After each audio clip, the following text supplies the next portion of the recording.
Now, ladies and gentlemen, please rise for the presentation of the colors by North Valley's High School Air Force Junior ROTC Color Guard and the singing of our national anthem by Albert R. Lee from the University of Nevada, Reno.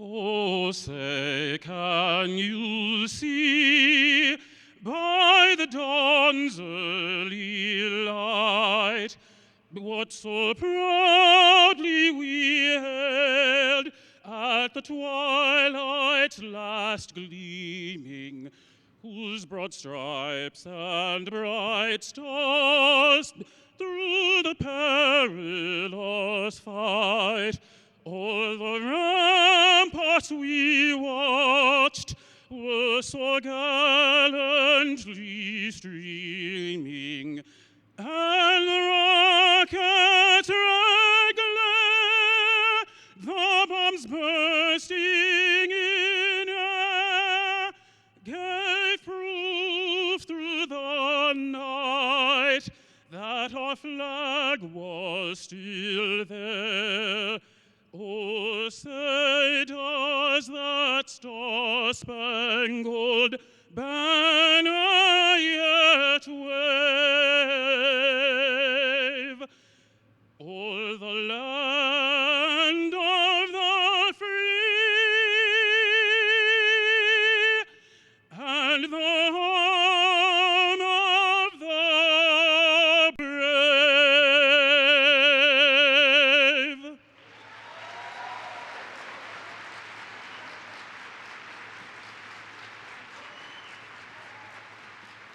Ladies and gentlemen, the Department of Education's Office of Federal Student Aid welcomes you to the 2019 Federal Student Aid Training Conference. And now, please welcome to the stage Chief Operating Officer for Federal Student Aid, Mark Brown.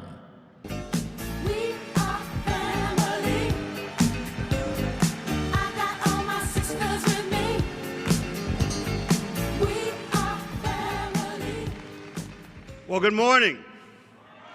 It is my pleasure to welcome you all to the 2019 Federal Student Aid Training Conference. Are you ready? It's our time. Let me first thank Albert R. Lee, the Associate Professor of Voice and Opera at the University of Nevada, Reno, for that moving rendition of our nation's anthem. Give him a round of applause.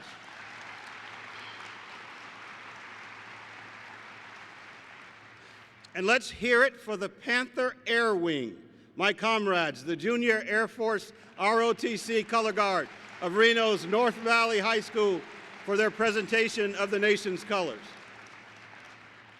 What an awesome way to kick off what's sure to be an awesome event. An event where partners, you and I, federal student aid and school leaders, come together to share ideals and information. You know, we've got more than 5,000 attendees this year, including more than 4,200 from schools, 250 from companies, and 52 from lenders and guarantee agencies. The 1,970 schools here today represent the entire spectrum of schools. So let's see who's here. If you're from a proprietary or foreign schools, make some noise. Now, my kids told me that make some noise would get more applause than that, so work with me on this. If you're from a private school, make some noise. There are about 1,400 from private schools. And if you're from a public school, well, make some noise. We've got more than 2,300 public school folks here today. But wait a minute, if you're here because you do this work for students, if you're here because they're the sole purpose for what you exist and why you get up in the morning to go out and provide that service, then let's really make some noise. You know, looking over the agenda, I'm confident that we've got something for everyone at this year's conference. If you haven't already, please take a look at your conference program. You'll see the whole listing of everything that we have all mapped out. We've got 32 breakout sessions covering everything from financial literacy, that's session number 27 in your program, to regulatory updates on topics like borrower defense and distance education. Another important session, number 29 in your program, is our next generation walkthrough. That's where you'll get an in-depth look at our new digital platform and a preview of changes to come. We've also got 3 hands-on sessions where you actually use FSA systems like NSLDS and COD and get to talk with the experts who can answer your questions about federal student aid systems. And since we're talking about questions and answers, I think some of you will be interested in session number 16. It's an open forum that I'll be personally moderating with a panel of ED senior staff members. It's a full 75 minutes of your questions and answers. I look forward to seeing you all there. And back by your demand, actually, we've got our Birds of a Feather networking sessions. Those sessions are always popular. This year, we've got 10, including one for community colleges, one for bursars and business offices, and 3 for minority-serving institutions. I also want to draw your attention to the Resource Center, where you can get one-on-one help from ED experts.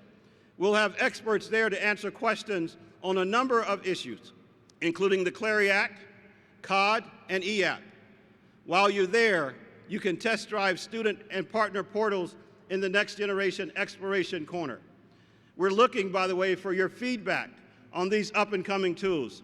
So please take a few minutes to drop by, test drive, and give us your thoughts. We'll also have folks there from the Financial Literacy and Education Commission. They're looking for best practices from schools who are teaching financial literacy skills and helping students make good financial decisions. Finally, while you're there, please consider signing up to become a member of our Partner Experience Council.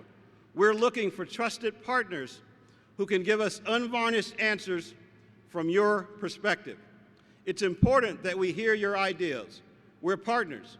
That's what partners do. We share a common mission to help ensure students achieve their higher education goals. It's a promise made many years ago that I'll talk about later this morning. I know that all of us here in this room today share a passion for students and take a personal stake in their success. I can tell you that Secretary Betsy DeVos is no exception.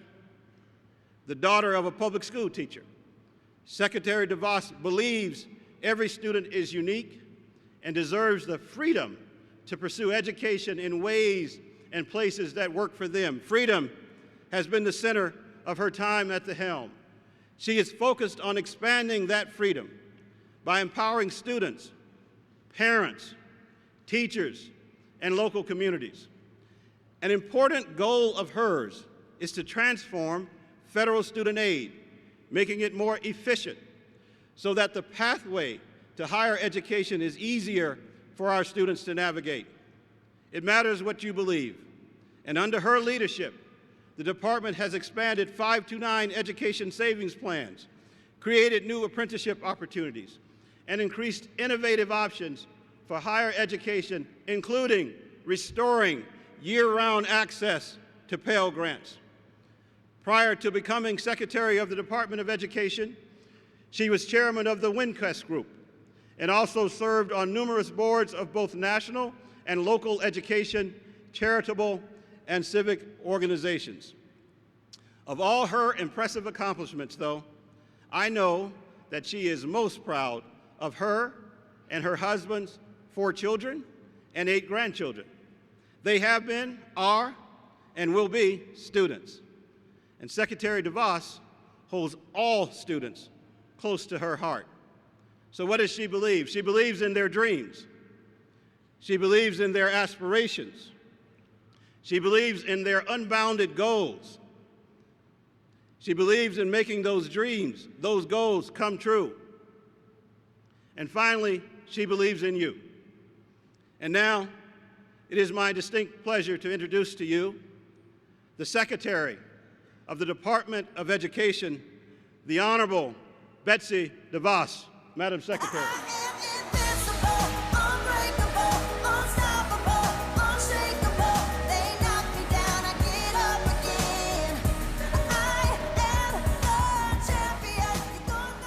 Good morning.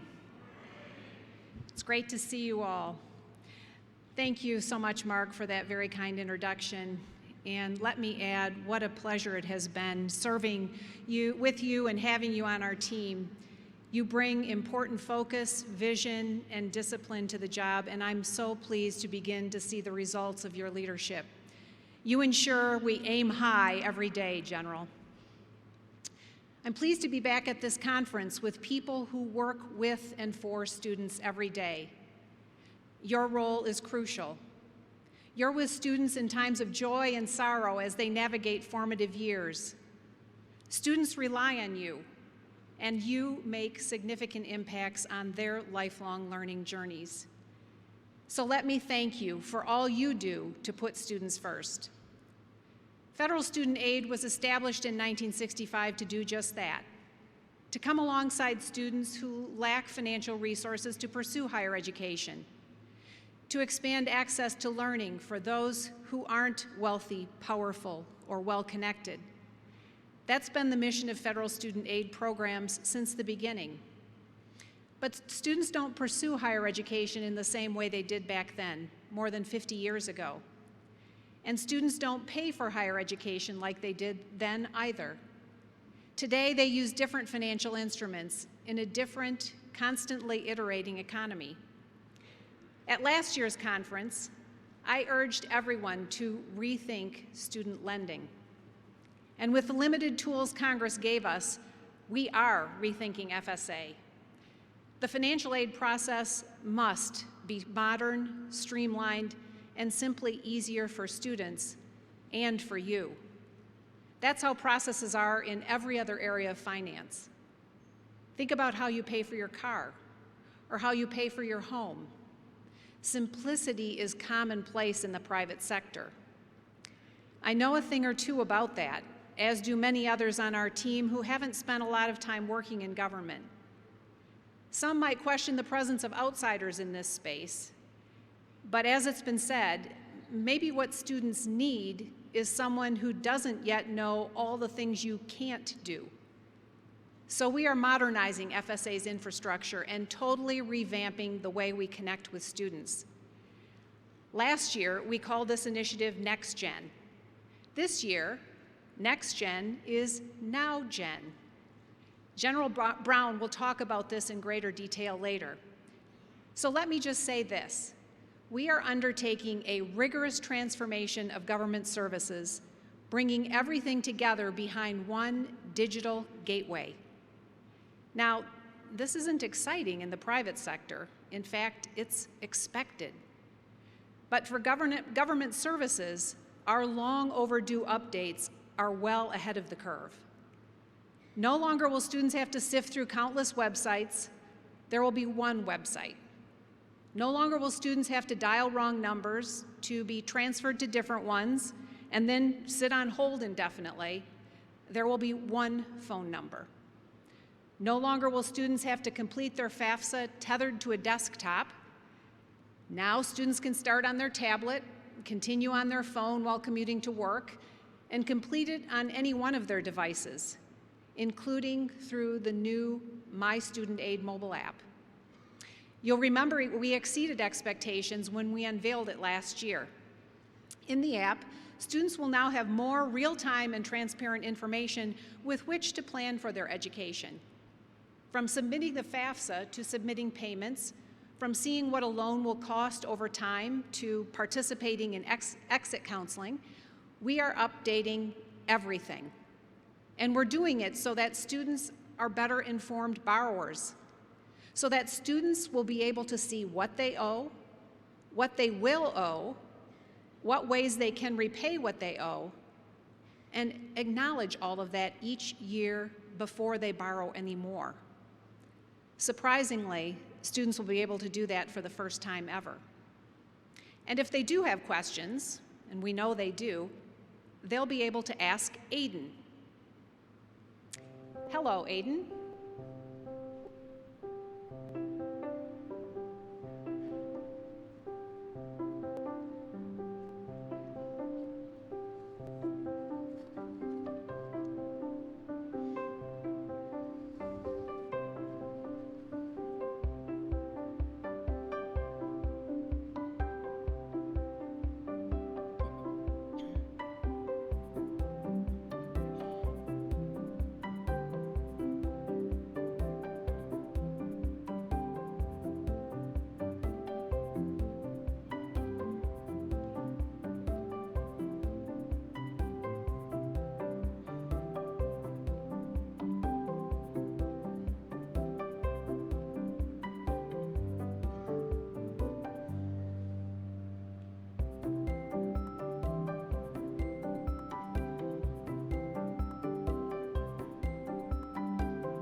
Pretty cool, isn't it? You'll learn more about Aiden later as well. But Aiden isn't the only way we're empowering students with relevant, accessible, and actionable information. Our transformative updates to the college scorecard empower students to seamlessly access more information about their education than ever before. For the first time, students will be able to find data on debt and potential earnings by field of study. For example, if a student wants to study psychology, he can see what other graduates in the field are earning and how much debt they took on to earn that degree from different institutions. And for the first time, College Scorecard offers information on all types of higher education options, including traditional degrees, two-year programs, certificates, apprenticeships, and even some graduate programs. Take a look at this a minute.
Think about the power of having relevant and accessible information and how having that data facilitates more informed decision-making.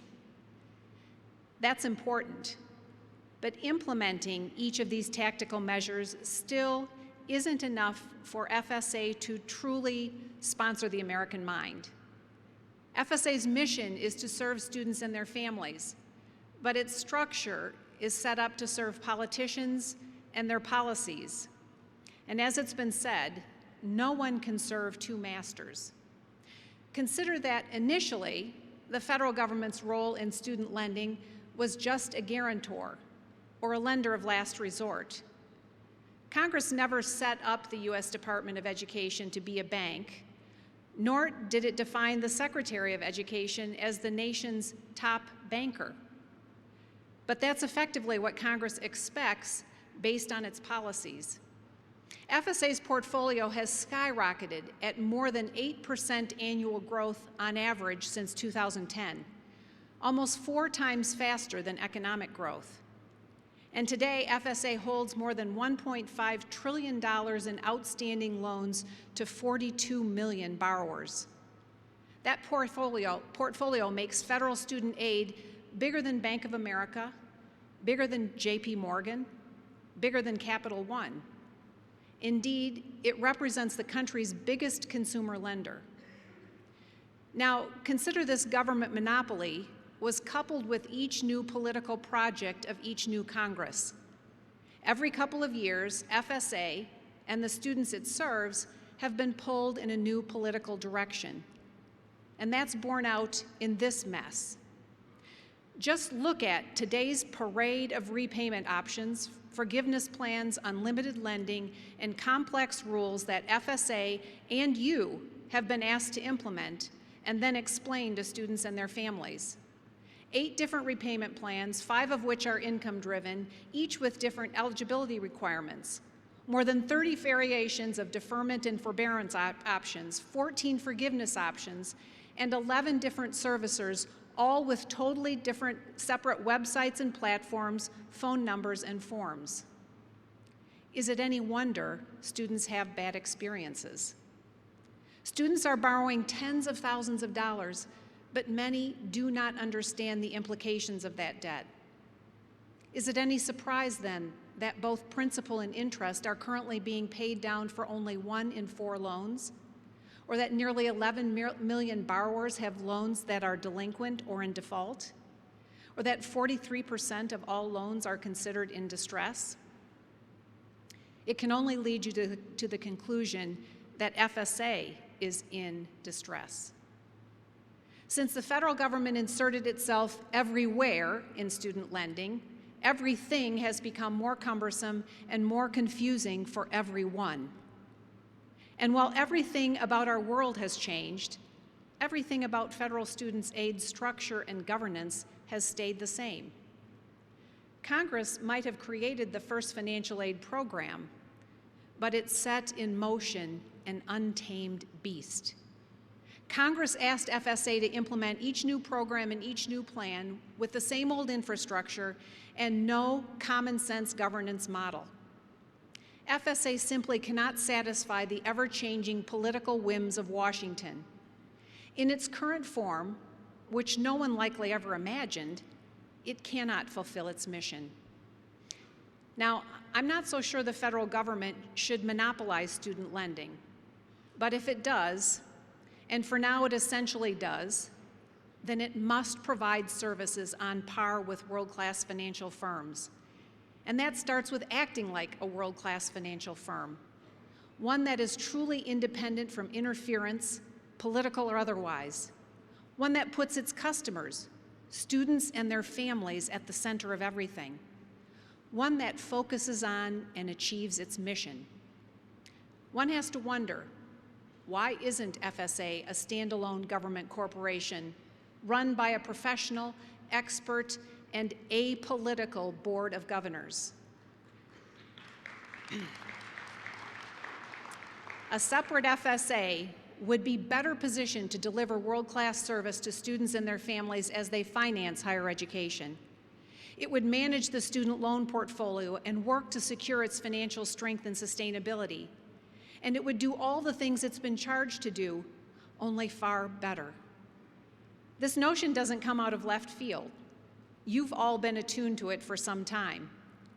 Through the National Association of Student Financial Aid Administrators, you all have offered some useful insights.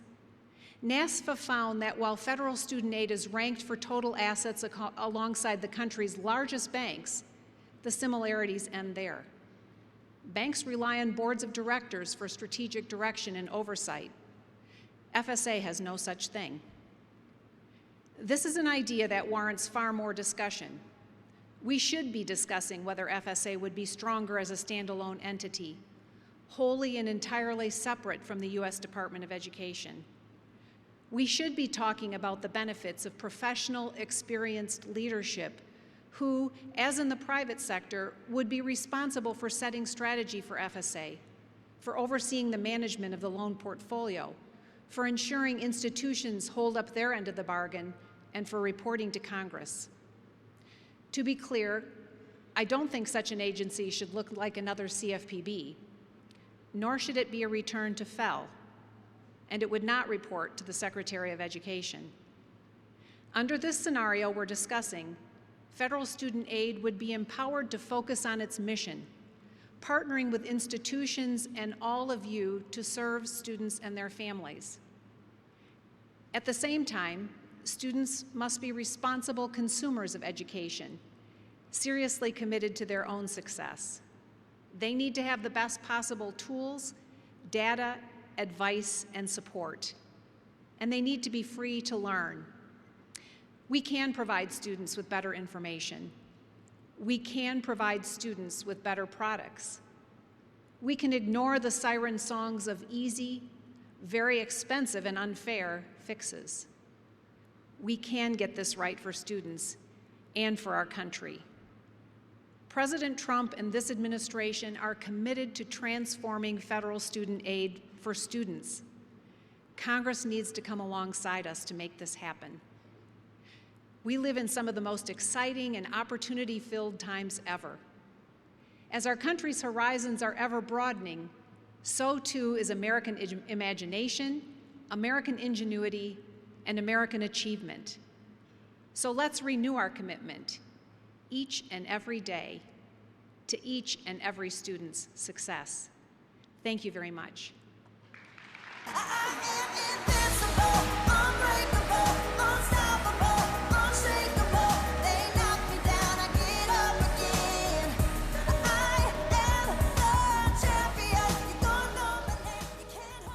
The Secretary of Education is fighting for you. Thank you, Madam Secretary, for that vision of Next Gen federal student aid and how we're making it easier for students, families, and partners to engage with federal student aid. We've got a lot of changes coming, as you heard, in the next few months, and I can't wait to tell you about them. But before I do, I'd like to pause to share some unfortunate news. You may recognize that a familiar face is not here today. It is with a heavy heart that I share the passing of our dear friend and colleague, Jeff Appel, Federal Student Aid's Director of Policy Liaison and Implementation. Jeff passed Friday in Washington, D.C., following a brief illness. Many of us are fortunate to have worked alongside such a remarkable, dedicated public servant. Although Jeff was at the department for almost 9 years, his public service career spanned more than 34 years, dating back to 1985, when he was a senior analyst at the Government Accountability Office. In fact, Jeff worked at the GAO for more than 20 years before moving to Capitol Hill to use the policy expertise he developed by then to create more opportunities for education for students. What you have to understand is education was Jeff's career, but this work, our work, your work, was so much more for him. It was for him a calling. Jeff was the first person in his family to go to college. He attended the University of Arizona, which was about 66 miles from his hometown in Coolidge, Arizona. Jeff's family will tell you that he was an exceptional student. He graduated magna cum laude and went on to earn a master's degree in applied economics from Johns Hopkins University in Baltimore, Maryland. Jeff believed in the promise of higher education, and he worked every day to provide the opportunity for others to pursue their educational dreams. The same opportunity he had. Jeff's deep belief in educational opportunity is what drove him. It's what kept him in the office long after many of us had headed home. It's what made colleagues like us seek his counsel about everything, ranging from policy to the practice of providing federal student aid. I was astonished at how effortlessly Jeff referenced specific sections of the Higher Education Act and literally would not stop until he was able to put his finger on some obscure piece of information to tackle a tough issue on behalf of students, parents, and borrowers. In my short time at Federal Student Aid, I came to know Jeff as someone who raised his hand for yet another assignment, as someone who always delivered exceptional results. In fact, in recognition of that, in September, I presented Jeff a new award at Federal Student Aid, the Keeping the Promise Award, because throughout his entire career, he represented the selfless intent of the Higher Education Act. His actions had a positive impact on the people we serve, and we were fortunate to have his expertise, his leadership, and his amazing spirit as part of our team. We'll all miss Jeff's steady presence, and I know you join me in sending his colleagues, his friends, and loved ones our thoughts and prayers during this difficult time. Please join me in a round of applause in memory of Jeff Appel.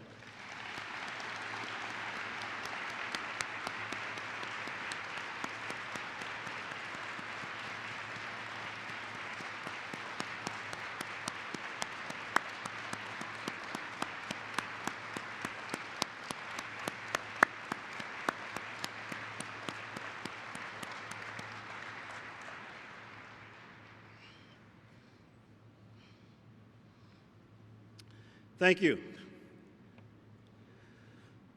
For a lot of you here, I'm guessing most of you, this is the first time we're meeting. About 9 months ago, I started the Chief Operating Officer job. Before that, I was a senior advisor in the Department of Education, time I spent studying this business. And before that, I was a Deputy Commander of Air Education and Training Command, which educates, trains, and houses more than 293,000 student airmen each year. And before that, way before that, I was a student and customer of Federal Student Aid, and then at just 21 years old, a proud graduate of Tuskegee University. I was born on the south side of Chicago. My father was a barber, and his barbershop was on 79th and Halsted, if you've ever been there. My mother was a nurse. Like many others today, I needed help to pay for college. I decided to join the ROTC, like the cadets you saw earlier, presenting the colors of our nation. That decision shaped the rest of my life. With financial aid and help from the U.S. Air Force ROTC and other sources, plus a lot of hard work, I was able to get my degree. People like you provided a bridge for me, and you continue to do that for countless others. I stand before you today both humbled and honored to welcome you to Federal Student Aid's annual training conference.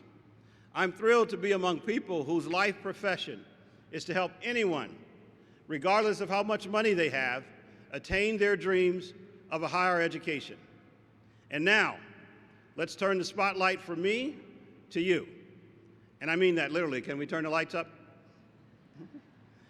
If this is your first Federal Student Aid conference, raise your hand. That's really a lot of hands. Go ahead, give them a round of applause.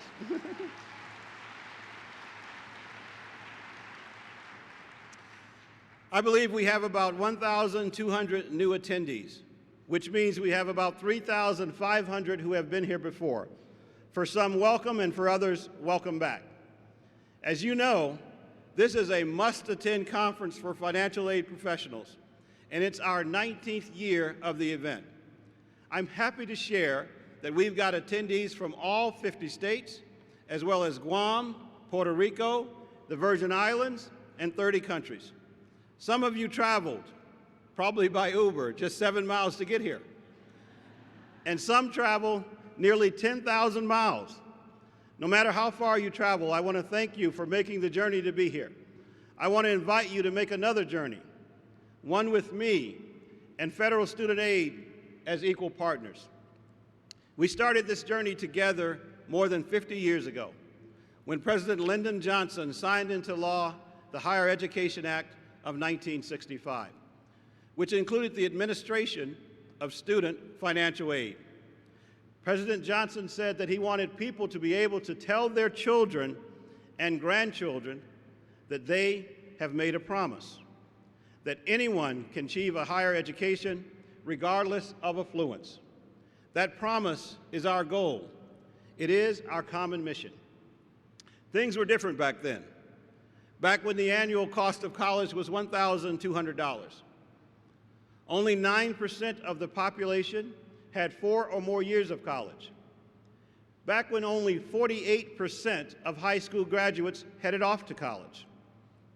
Indeed, times have changed, and education has played a positive role in those changes. Today, the journey continues, but the numbers have grown, and they've grown a lot. The average cost of college is now $28,000. 35% of our population has 4 or more years of college, and 68% of high school graduates enroll in college. Not only is the number of students increasing, but the type of student is changing. Today, 37% of college students are 25 or older. They may have children and be single parents. 64% work at least a part-time job, and 46% are the first in their families to ever attend college.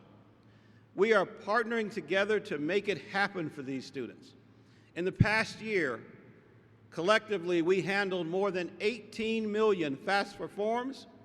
We helped out about 12 million students in nearly 6,000 schools with federal grants, loans, and work-study funds. That is what you do.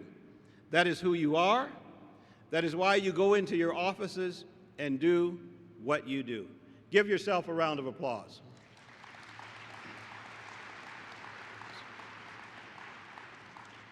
Now, that's a good picture of where our journey began and where we are now. Go with me now into the future, the near future. What does the future of our journey look like?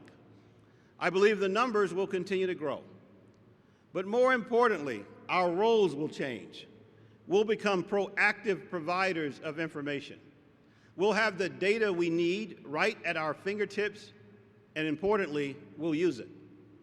We'll use it not only to help students find information, but to help them weigh options and make informed decisions.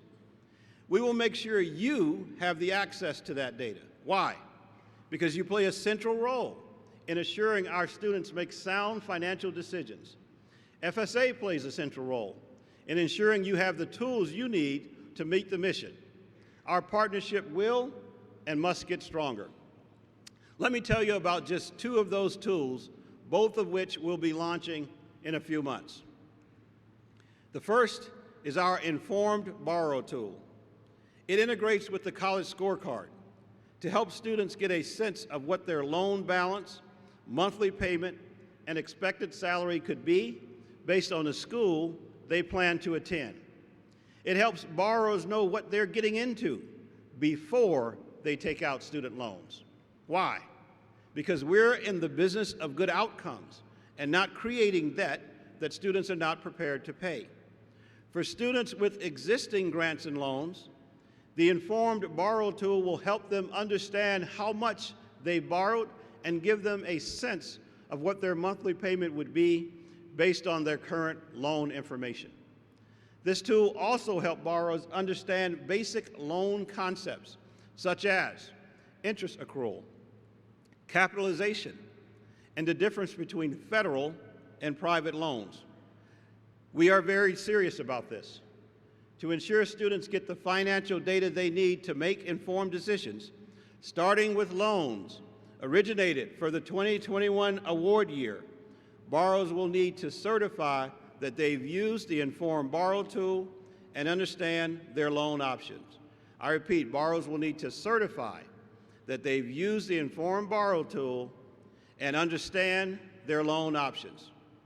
You can see the Inform Borrow tool firsthand at session number 29, which is the nextgenstudentaid.gov walkthrough.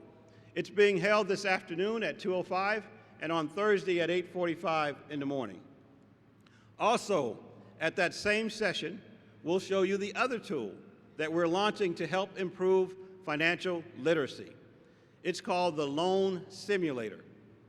Often borrowers don't feel like they have the information they need to pick the right repayment strategy. The Loan Simulator can help them better understand their options for repayment. It's a wizard that walks users through a series of questions. It then helps them see which choice may be the best one for them based on their goals and personal information. It also allows users to test drive and compare personalized scenarios, set repayment goals, and develop an informed financial strategy. Once a user decides on their best repayment strategy, the simulator will guide them to enroll in the repayment plan that best meets their needs. What you'll see at the conference isn't final, though. We'll be uploading this tool to allow students to simulate a lot of different things about their aid before they make decisions. The Loan Simulator and Inform Borrow tools are just two of the tools we've got in our Next Gen toolkit. You heard the Secretary talk about our digital assistant, Aiden. Like other well-known digital assistants today, Ask Aiden will become a household name for millions of those seeking information in the business of federal student aid. I can't wait to ask Aiden some tough questions. There's a lot more. We've just scratched the surface here this morning. Please go to the Next Gen session number 29 or visit the Next Gen Exploration Corner in the Resource Center. You really have to see these tools for yourself. I believe they're going to be a big help to you and to your students. And speaking of helping students, tomorrow in the general session at 9 in the morning, we've got some exciting news about FAFSA verification. We're reducing the burden on students to encourage them to complete their applications.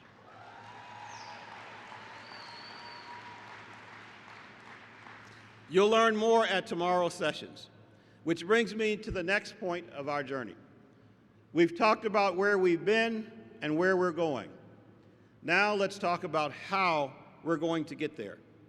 In fact, let's talk about you.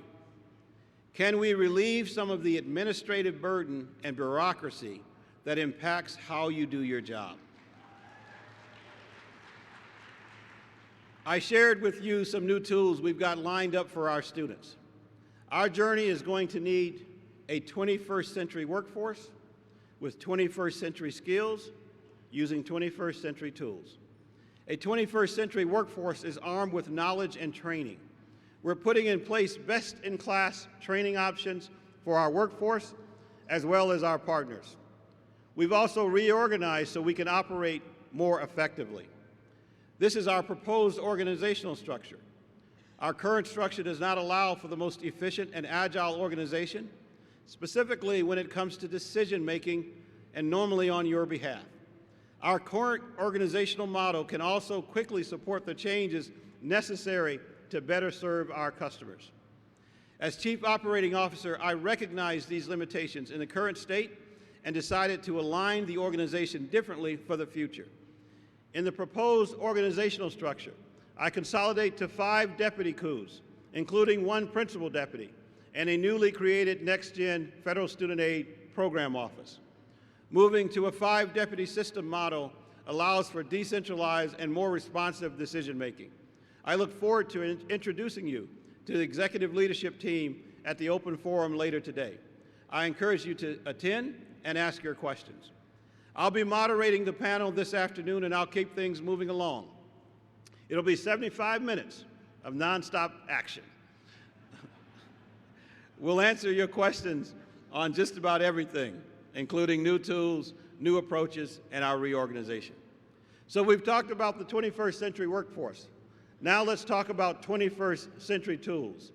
Tools that will help you do your job faster, easier, and better than before. Because if you can do your job faster, easier, and better, What does that hold for our students? It means they have a better shot at reaching their dreams. And it means that we have a better chance of keeping our promise. How many folks here today needed financial aid to attend school? I join you because I certainly did. And most of us simply could not have done it if our financial aid advisor had not taken us under their wing to show us the way. That's why it pains me to see how frustrated some, maybe most of you are, with the administrative burdens that are keeping you from focusing on what really matters, our students. To help reduce some of your administrative burden, we're developing a 21st century tool called Next Gen PPO, which stands for Partner Participation and Oversight. You heard a bit from the Secretary and from me about Next Gen DCC, which is for students. But PPO is for you, our partners. Let's take a look.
As you can see, the Partner Portal is more than just a website. It's a single gateway to everything you do with federal student aid. You'll be able to sign in once and reach every federal student aid system. You'll see real-time status of actions between you and federal student aid, and real-time school and student data. And you'll be able to electronically sign documents and securely upload and send them. Simply put, this portal, which we'll begin to roll out at next year's conference, will make your job easier. The portal is going to be a game changer. But we've got other changes too. We're redesigning information for financial aid professionals, the IFAP, and the FSA handbook. We're introducing a new training model that allows you to take classes when you need them, wherever you are. And we'll be rolling out more in-person courses and more classes tailored to your specific needs. These changes, from the portal to training, are going to help you reclaim your time. I want your administrative headaches to go away so you can focus on what really matters, working with students, helping them make smart decisions, and encouraging them to achieve their boundless dreams and good outcomes. Now that you've heard and seen some of the changes that are coming, I want to let you in on a little secret. Those changes didn't happen in a vacuum. They happened with and because of you, our partners. In fact, the changes began during last year's conference in Atlanta. We had a dynamic focus group that started the ball rolling, and then we continued the journey with 6 schools who did an assessment with us. Thank you to the focus group members and to those schools who participated in the assessment. I tell you, that assessment was hard. It wasn't easy hearing all that constructive criticism. In fact, sometimes it was downright brutal for us. We left no stone unturned. We looked at every aspect of how you interact with federal student aid from your perspective. The results of that assessment are driving the agile 21st century tools we're talking about here today. So thank you again to those 6 schools for helping us do better. In addition to the assessment, we went one step further to ensure we hear and respond to you, our partners. We hired someone who used to sit right here where you're sitting today. We convinced her to join our team and leave her position as an associate vice president at a prestigious university. Before that, she held just about every post you can imagine in the financial aid administrator career path. I want to tell you her story. Her journey began when she came to the United States from Guyana just 8 days shy of her 18th birthday. She came here to further her education. She landed a part-time summer position at New York City Technical College doing, guess what, financial aid assistance. She worked her way up through the ranks, and then we were fortunate. We enticed her to join us. She said she took the job because she knew where the pain points were, and she was excited and had faith that federal student aid wanted to make changes, real changes. And now, she's making those changes. She's a leader on our PPO team. I want to introduce you to Ms. Deborah Harry. Debbie, please stand.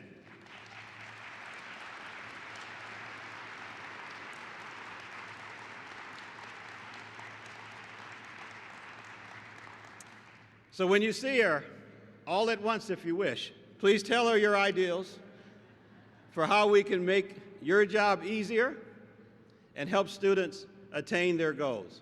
Because we're looking for your ideals, and we want to join them with our own. You can see our ideals in the Resource Center at the Next Generation Exploration Corner, where you'll find demos of the student and partner portal. Go see them for yourself. Give us your feedback. We're in the early development stages. Now is the time to help us shape how these tools will look and work. In fact, while you're there, consider signing up to be a member of our Partner Experience Council. It's a way for you to share your insight and expertise for us to get your feedback on things we're planning that affect our partners. For now, though, let's celebrate some recent and soon-to-be successes. First, tax forms. Now, students who can't get tax transcripts can simply submit their personal tax forms to their schools to complete verification. We told you this was coming at last year's conference, and it happened just a month later. Second, gainful employment. We pushed for early implementation of the new regs, which go into effect July 1st. With early implementation, which you can do now, schools no longer have to report, disclose, or certify.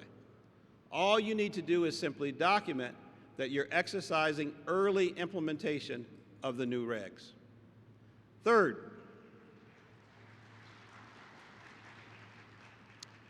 as of November 1st, the new heightened cash monitoring reimbursement process means schools can now securely upload student files and protect PII.